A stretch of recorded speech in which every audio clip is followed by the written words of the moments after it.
যে পর্যন্ত মামলাতে দোষী সাব্যস্ত না হন কিংবা অপরাধ প্রমাণিত না হয় সেই পর্যন্ত সাকিব আল হাসানকে বাংলাদেশ ক্রিকেট বোর্ড খেলাতে চায় কিংবা খেলাবে, অথবা সহজ কথায় যে পর্যন্ত দোষী প্রমাণিত না হন সেই পর্যন্ত বাংলাদেশের জার্সিতে সাকিব খেলতে পারবেন।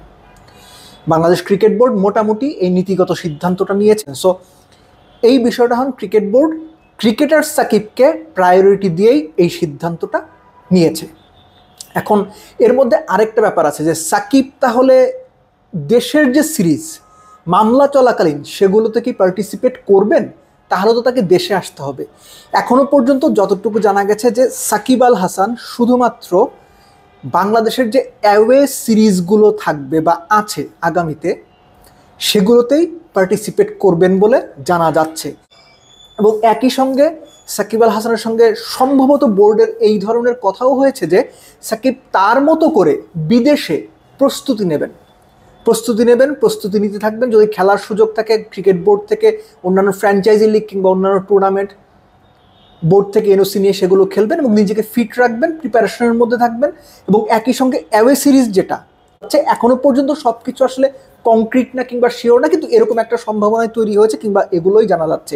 মোদ্দা কথা হচ্ছে সাকিব আল হাসান যে পর্যন্ত অপরাধী প্রমাণিত না হবেন কিংবা পোশাক কারখানার কর্মী মোহাম্মদ রুবেল হত্যা মামলায় সাকিব যে পর্যন্ত দোষী সাব্যস্ত না হবেন সে পর্যন্ত তিনি বাংলাদেশের জার্সিতে খেলতে পারবেন কিংবা ক্রিকেট বোর্ড তাকে সেই পর্যন্ত খেলাবে, এটা এক নাম্বার। দ্বিতীয়ত হচ্ছে যে সাকিব আল হাসান খুব সহসাই বাংলাদেশে আসছেন না বলেই জানা যাচ্ছে এবং ন্যাশনাল টিমের যে কমিটমেন্টগুলো আছে সেই ন্যাশনাল টিমের কমিটমেন্টগুলো দেশের বাইরে যে কমিটমেন্টগুলো আছে এটা হচ্ছে তৃতীয়। সাকিব বিদেশ থেকে এসেই সেই ন্যাশনাল টিমের কমিটমেন্টগুলোতে পার্টিসিপেট করবেন কিংবা ন্যাশনাল টিমের জার্সিতে খেলবেন।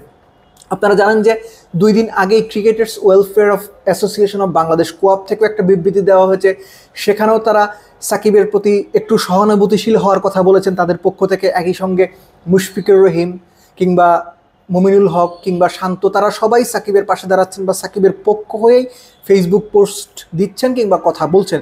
তো সেই ধারাবাহিকতাতেই বাংলাদেশ ক্রিকেট বোর্ডও ক্রিকেটার সাকিবের পাশেই দাঁড়িয়েছে এবং ক্রিকেটার সাকিব যেন বাংলাদেশ ক্রিকেটকে সার্ভিস দিতে পারে সেটাকেই তারা প্রায়োরিটাইজ করেছে। এখন সেটা আপনার আমার পছন্দ নাও হতে পারে, কিন্তু ক্রিকেট বোর্ড প্রায়োরিটি সেট করে দোষী সাব্যস্ত না হওয়া পর্যন্ত সাকিব আল হাসানকে বাংলাদেশের জার্সিতে ক্রিকেটটা খেলে যাওয়ার সুযোগ দিতে চায় এবং একই সঙ্গে বিদেশে প্র্যাকটিস করে বা বিদেশে প্রিপারেশন নিয়ে অ্যাওয়ে সিরিজগুলোতে সাকিব খেলবেন, মোটামুটি এরকম একটা কথাবার্তাও শোনা যাচ্ছে। মোটামুটি এই হচ্ছে ঘটনা।